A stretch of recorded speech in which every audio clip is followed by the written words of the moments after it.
When I first joined the military, I had a problem, a debt problem. And I was in this constant cycle of getting into debt, digging my way out, getting back into debt, and it just kept snowballing and becoming a bigger and bigger problem until eventually I was sitting in a cold, stinky tent in Afghanistan thinking about money and all that and looking through bank statements and realizing I really needed to make a change.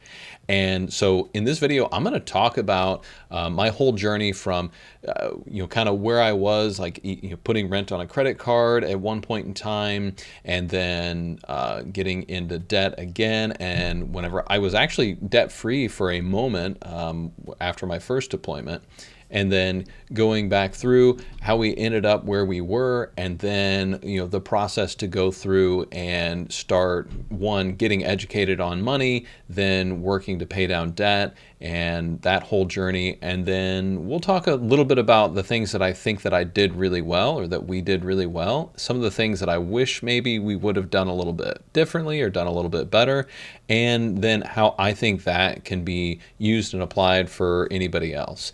And also talk about, just in general, understanding that for us enlisted folks, like, things are a little bit different, so you have to have some of that context too. Let's talk about how I got into debt problems in the first place. So for me, growing up, I didn't have a large abundance of money. We weren't necessarily poor, but we also didn't have a whole lot of extra of anything either.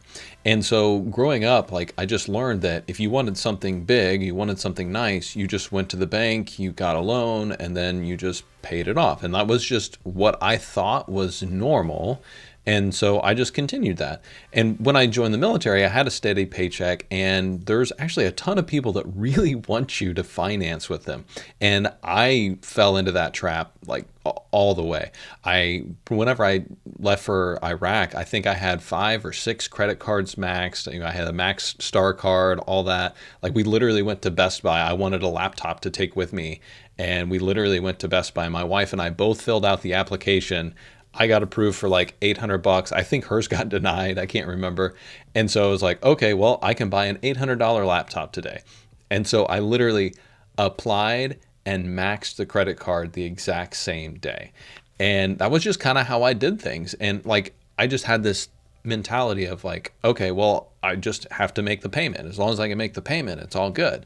Well, it was until, like, I got to the point where I just couldn't make ends meet anymore because I had too many debt payments. Like, at one point in time, we literally had to put rent on a credit card because we had all these payments I'd created that I didn't really need. But even that wasn't, like, for whatever reason, that wasn't that big of a wake up call, because I literally, like, was able to fix it pretty quickly. I was able to get moved back on post, and then that kind of took our rent out of the equation, so to speak. And so that kind of let us kick the can down the road a little bit more, continue building debt. And before we went to Germany, we both had vehicles, both financed, and we couldn't compromise. And so we ended up compromising on buying a brand new Chevy Silverado. And this was like Z71. Like, I mean, this was the truck that I had always wanted. And so we financed it, actually rolled in negative equity into the truck loan. So we actually ended up financing it for more than what it was actually really worth. And took that to Germany with us. And that was not a very good decision. I kind of joke now that was my best and worst financial decision, because it was definitely, a ton of debt. I think, it was like right around $40,000 is what we financed. And, I know that doesn't seem like a lot today, maybe, but back then, this would have been 2010. So that was a lot of money, back then. And so, so we had this, giant truck loan, and, I think I had just made E5 at the time, and my wife didn't work at first, like, just with PCSs and stuff like that, didn't have steady work. And so, yeah, that was a big chunk of our paychecks going toward that truck. And so fast forward, I was sitting in an RSOI tent waiting to leave Afghanistan. And just to give context, if you've never been into one of these, it's a big giant dome tent with just bunk beds everywhere, just all smashed in there, and just a bunch of dudes that like just smell like foot sweat and shattered dreams. Like it's really gross. Like it doesn't matter like how much you try and clean, like there's just dudes coming in and out, a lot of them just being nasty because they're only there for a couple days anyway. But somehow I ended up stuck there for like a couple weeks. So like I had like this crappy Wi-Fi that I was able to like load a page here and there. And so like for whatever reason I was looking at bank statements, I'm really not sure why, and I made the realization that I was going to pay almost as much in interest on the truck loan that I had as I could have bought like the truck that I had before in cash. And that was kind of like my wake up call. I mean, you would think that putting rent on a credit card would be your wake up call, but not for me. Apparently, seeing that I could have bought bought the truck that I had before that I loved. Her name was Marlia, by the way. Like seeing that, I was like, what are you doing, Brandon? Like this is dumb. Like this is crazy. And so then that led me to start looking into like personal finance stuff. And I found a blog called Get Rich Slowly, and it's much different now than it was back then. But at the time, like I just would read the article and then I would open a new article in another tab. And I think I probably read every single article on that website. And eventually led me to like the Dave Ramsey Total Money Makeover book. And so I ended up getting that. And when I got back from Afghanistan, I was like convinced we have to become debt free, like all this. And I was so excited, like, hey, honey, like we're going to become debt free and da da da da da and all this. And she, I'll never forget, she just asked, but how will we ever buy anything nice? And I was like, that is like looking back, I was like, that is so indicative of how we interacted and thought about money. Like we just literally like always grew up that was how you did things. And so it was very foreign at the time that you could like save up and buy a large purchase like a vehicle in cash. And so that was something that was really foreign to us. And so anyway, so we used the Total Money Makeover to kind of get on the same page. And kind of what we did is we read it chapter by chapter, and then each chapter we would kind of stop and talk about, okay, what did you think about that? What things do you want to implement? What do you not want to implement? What's not practical? Because there was a lot of stuff in there that's not really applicable to military necessarily. I mean, there's a lot of things that are, but there's also some maybe not useful advice. And then there's no talk about like the TSP, or at least at the time, I don't know if maybe updated versions do, but there's just a lot of stuff that didn't apply to military or didn't incorporate military life. And so we kind of had to kind of figure it out as we went. And so we kind of made a plan like, okay, we're going to become debt free. And so we kind of followed the baby steps. The Dave Ramsey baby steps is how we initially got out of debt. And we were what I would call Dave-ish, or what he would call Dave-ish. So we never went like complete deprivation mode. Like we never went to like, hey, we're not going to go out and eat at all. Like we were 20 somethings living in Europe by ourselves. Like we kind of knew like we may never be able to do this again. And so we were like, okay, within limits, like we still took trips, we still did, we kind of focused more on like shorter, like, things we could drive to or jump on the train and go to cheaply. So we kind of prioritized those. Didn't do a ton of like huge trips. Like we had some friends that like they went like every 4-day weekend, they would go to some other country and do like whatever crazy stuff. And I was like, look, we can't do that. We're trying to do this debt-free thing. And so that was definitely a limitation, but we didn't feel like deprived. Like we still got to do some really cool stuff. We took some trips, we went on a cruise, like those kinds of things. We didn't go completely gazelle intense. We still did trips and things like that. And so that was one thing that I feel like we did that was good that we did that. Now, the one thing that we weren't able to pay off while we were in Germany is my truck. And that was something that, one, we shouldn't have bought it in the first place. Two, we financed it for more than what it was worth. And then three, people in Germany don't necessarily want big American trucks. And I know a lot of people like used to say, oh yeah, they love American trucks, they'll pay you big money for it. That was not my experience. I took it to a bunch of different dealerships and things like that, and they really didn't offer me anything for it. Like, I would have lost money, I would have sold it at a loss if that was the case. And I just didn't have the cash to, to put on that. And plus, I really feel like that probably wouldn't have been the best decision anyway, because I would have lost several $1,000s. But so we just continued paying on it and just accepted, like, okay, we're not going to be able to pay that off. So we pretty much, I think, paid everything off except for that. And then I think we paid off my wife's student loans like right at the end of our time in Germany. When we got back to the States, the only debt that we had was the truck. And I really wanted to keep it. I loved this truck. Like, this was like a dream truck for me. But I wanted to be out of debt more, because I knew that it would give us freedom and give us stability. And like, I knew like what we were doing before wasn't sustainable long term. And so we ended up being able to sell it. And I actually made a little bit of money off of it by that time, because we continued making payments and stuff on it. And so we sold the truck, and then we had 2 cars that we bought in cash. So we bought a little like Jeep, or actually no, it was this little Suzuki first. We bought that for like, I don't know, at the time I think it was like $2,400, and it had like 185,000 miles on it. Like it had a lot of miles on it, but it still ran. It was a decent vehicle. And then we used the money from the truck to buy my wife a Jeep Compass.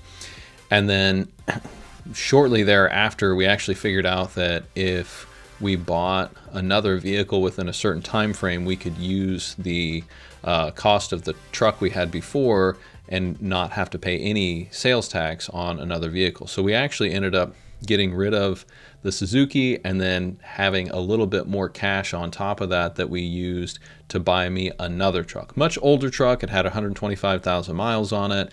It was kind of ugly, but like, I liked it. It was a really nice truck. And so once again, it was a very practical truck. It was a lot of fun. It wasn't as nice as the other one. And so it was maybe a little humbling, a little embarrassing to have to like take that step down. But what that allowed us to do is not be burdened by debt, be completely debt-free, and we've remained debt-free since. And then kind of fast forward, we're able to buy things like that in cash. Like, we've now bought two different vehicles that are worth over $20,000 like in cash. Like, we literally, like, if you have to buy a minivan, the only way to make that any better for your ego is to be able to swipe a debit card, punch in your PIN, and just buy it in cash. That was a pretty cool feeling, especially because just a few years before that, like, we were literally just scraping by on our debt payments. So it was really fun to be able to kind of turn that around and kind of make that happen. Hey, real quick, if you're getting value out of this content, please make sure to subscribe so that way you get notified whenever I put out more for Enlisted, by Enlisted personal finance content. All right, back to it. So the actual process of paying everything off and the actual process of becoming debt-free, there were a few things that we did that really helped us with that. So the first thing was actually just measuring everything and writing everything down and creating a budget. And so if you don't have something to do that with, I actually like that version of what I did then has evolved over time, but I actually have a copy of that. I'll put a link to it that you can download, that all the like Excel spreadsheets that I currently use.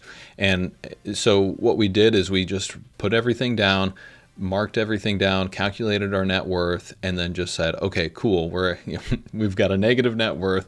Let's try and make that positive. And so that was kind of what we did. And so we did the debt snowball method, where you order all of your debts from smallest to largest, and then we just kind of started chipping away and attacking those. I think there was one thing that we kind of switched the order on. I think it was my wife's student loan, because I think it was like the highest interest rate out of everything. I think everything at the time was still fairly low interest rates. And so I think that was one that we actually front loaded a little bit out of order. And so we just, put as much money as we could against that. We didn't really go out a lot. We had a very specific budget for going out and stuff like that. A lot of entertainment, like at the time, like PlayStation 3 was, like kind of the console, along with like Xbox 360, I think was maybe out. But either way, the PlayStation 3, like I played a lot of Red Dead Redemption, a lot of Dead Space, and spent a lot of time just at the house, cooking meals at home, all that. And so over time, like just eventually, like we were able to pay, one thing off, and then the next thing, and the next thing, and the next thing. And at the same time, we were also turning up some of our savings. So my wife actually ended up getting a job at the commissary, so she was putting some money into her TSP. Like I at least knew enough then, like, hey, at least get your match, like, because I knew federal employees got a match. And so so she was able to get a match and do all that. So we still did put away money for retirement accounts and things like that, just because I knew like that was an important thing. That's kind of where we were kind of Dave-ish. Like we didn't believe in like, don't put anything away for retirement until you're debt free. That just didn't logically make sense to me. And even today, I would not suggest that, especially if you get a match. Like that's literally like doubling your money instantly. Like I have a hard time justifying not putting at least the match in. But anyway, everybody's situation's different, so maybe it makes sense for some people to do so, but we didn't feel like it was that big of a deal. And then also at the same time, also trying to work on getting promoted and all that. And actually, I did get promoted, so that was kind of helpful as well. And so, so most of the debt, all got in like, was an E5 or below whenever we were kind of getting ourselves into debt trouble. One of the things that I wish we would have done better is I wish I would have kept better records of everything, like some of those spreadsheets and some of those things like that, like getting ready for this video and some of my articles. Like I wish I had like the specific numbers of things like that. And even like I can't look it up on my credit history either, just because it doesn't go back that far anymore. And so yeah, so it's one of those that I really wish that I had kept a little bit better records, but I didn't know at the time that I was going to be telling this story to anybody, really. It wasn't something that I was that interested in. I wasn't doing it as like, hey, I want to try and figure out how to make a bunch of money, so I'm going to tell my debt story or whatever. Like I figured it all out because of like necessity, and then eventually was like, oh, hey, like I could help my soldiers, and then that's kind of evolved. So I do wish that I had a little bit better records and had maybe documented the journey while I was in it. I feel like it would have been much more helpful than trying to remember later on exactly what happened. I think some of the good things that we did is we did prioritize like living life too, and not being like completely like self-depriving, because that would have just made it miserable. And I just don't think that we would have been as successful if like we just went into it and were just completely miserable. And we would have missed out on a lot of opportunities that we literally have never had the opportunity to go back and recreate, because by the time we had enough money and all that to go do vacations and things like that, we had my son. And so it's like, well, that kind of shifts priorities a little bit. But with that, I was so glad that we were debt free whenever my son came along, because babies are freaking expensive. And so, so it was really nice to be able to welcome him and have some extra cash flow and things like that to buy some nice things and let my wife do her nesting and be able to spend money on doing the room and painting and all the things. We probably overspent, but we were new parents, and I feel like I was really grateful to be able to do that. If we'd still been in debt and still had a lot of problems, we might have been able to buy some of that stuff, but probably on debt, and then we would have regretted it and felt bad about it later. And so being able to buy it in cash, I think really just makes it feel a little bit better. It doesn't feel like the guilt of like, okay, yeah, I'm creating a problem now. I had a hard time finding information that was specific to enlisted military members, and I was constantly comparing myself to a lot of people that were out there, and I just never really felt like anybody was talking to me, like I always felt less than because I had such a small salary compared to a lot of, the five people and a lot of other influencers. Like I didn't come from like the Dave Ramsey of like he had millions of dollars in real estate and was able to quickly kind of turn that around. I didn't have a big business that I built off of a book, or I didn't have a tech business that I sold and then just started telling people, hey, just live off of less than what you earn. It's like, yeah, it's really easy to tell people that you need to live off of than what you earn if you make 100,000 plus, salary and, your little fancy tech job. I didn't have that. Like I think at the time, like my whole salary was less than $40,000, and like that was, I had more debt than that. Like so, like even if I had applied 100% of my income toward that, like it just wasn't going to work. And that's why I had to kind of get a little radical at the end and kind of go, well, I have to offload this truck. Like I have to pay it down enough to where I'm not going to lose money. And then I had to kind of eat a slice of humble pie and let it go. And that's okay. And I think it's one of those that a lot of us that enlist in the military, we don't necessarily come from a lot of money. And so I think, we see other people around us and want to, kind of like we want that too. And I think you deserve that. And I felt like I deserved that. But my journey to get there was a lot different than maybe a lot of other people. So I say all that to say, don't be discouraged. Your journey is going to look a little bit different than, maybe what you might see on Instagram and stuff like that. And that's okay. The only person that you need to compare to is you from yesterday. As long as you are on track and you keep building your net worth and you're increasing your savings and you're able to make progress on your specific goals, that's the only thing that should matter.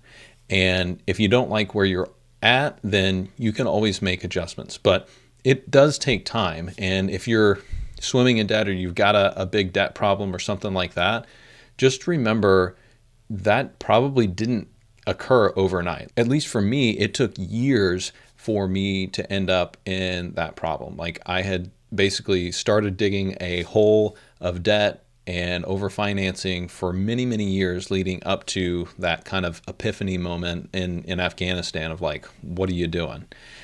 And the fact that we were able to kind of flip that around in 2 years versus the, I guess, probably 6 years that we spent kind of digging that hole, I actually feel pretty proud about that now. And maybe our total numbers and journey and all that is maybe not that exciting. Maybe it's not, that wild. Like I don't have like that story of like, we paid off $300,000 of debt in 6 months, because we had, these giant salaries that we just decided, hey, we can live like normal people for a couple years and then, be, debt free or whatever. And not to discount those people. I know I sound like I'm being negative and I kind of am, but it's just because like it's easy for other people to think that they can tell us what to do whenever they've never lived the way that enlisted military do. You're constantly being pulled different directions. You're constantly moving. Your spouse, if you have one, probably doesn't have the ability to go and make a bunch of money because you're constantly moving. Like it's just really difficult. And then if you have children, childcare comes into play. You don't have family near that can help out. Like there's just so many different things that come into it. And so I get really frustrated whenever, enlisted people feel less than because you see other stories out there that aren't really relatable. It's like they don't understand how life is for us. So that's why I have kind of that negative thing is like just people don't understand what it's really like. And so that's a lot of why I want to share my story, because like it is different and it does feel different, but it is doable. It is achievable. Anything that you want to do is achievable, but it just might look a little bit different. And that's okay. And I appreciate you and I appreciate everything that you're doing. Okay, so to recap, being in debt kind of sucks, but you can turn it around. And for me, the main things that we did that helped us was 1, getting on the same page with money, 2, getting a real account of where we were, measuring everything, writing it all down, making a budget, making a plan, and getting started. Those are all the things that you need to do. And as long as you are improving a little bit each year, you will eventually get to a place where you are at a comfortable level, you've become debt free, and it opens up so many opportunities. It is totally worth it. I would never go back to doing what I was doing before. And living debt free is really, well, freeing. And we're able to spend money whenever we want to and have savings and things like that. And so it is a lot different than whenever we're at the mercy of whatever the bank will give us for a loan. Instead, I'm making the bank pay me to use my money to loan to other people. So I'm earning interest, I'm building wealth, and that feels a whole lot better than, hey, do you take credit cards to pay rent? I will never forget that. And I also will never forget being able to swipe a debit card and buy a $20,000 car. Like that was like a huge shift for me, and just being able to, every time that we go and take another purchase or have a big goal, like we can, go after it and know like we can achieve this. If you are struggling with that, or you're looking for starting your own budget or what to track, I've got videos on those kinds of things. You can also go to my website for resources. There's the different downloads. So you can download my Get Started checklist. You can download my mother of all financial spreadsheets. That is literally like all the spreadsheets I use to track our money. And if this was helpful, and you would like to get more for Enlisted, by Enlisted, personal finance content, make sure and subscribe so that you get notified when I put out more content.